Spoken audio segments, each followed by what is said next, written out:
Assalomu alaykum, hurmatli kuzatuvchilar. Bugun sizlar bilan suv nafas sochiq mashqlarini batafsil o'rganib chiqamiz.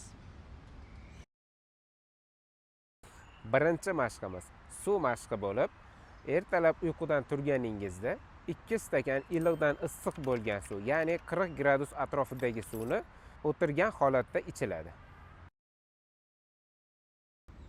Ikkinchi mashqimiz nafas mashqi bo'lib, burundan chuqur nafas olamiz, o'pkani havoga to'ldiramiz va og'izdan sekin-astalik bilan chiqarib yuboramiz. Bu mashqni 33 marta takrorlaymiz.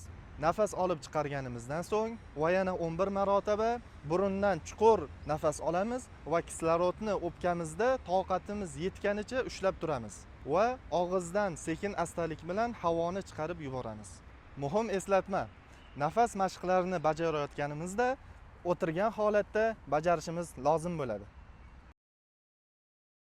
Oxirgi 3-chi mashqimiz sochiq mashqi bo'lib, bunda bizga kerak bo'ladi qaynoq suv va sochiq.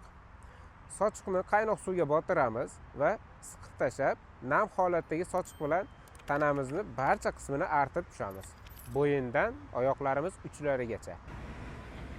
Shu va shunga o'xshash foydali ma'lumotlarni yo'qotib qo'ymaslik uchun kanalimizga obuna bo'ling va like tugmachasini bosib qo'ying.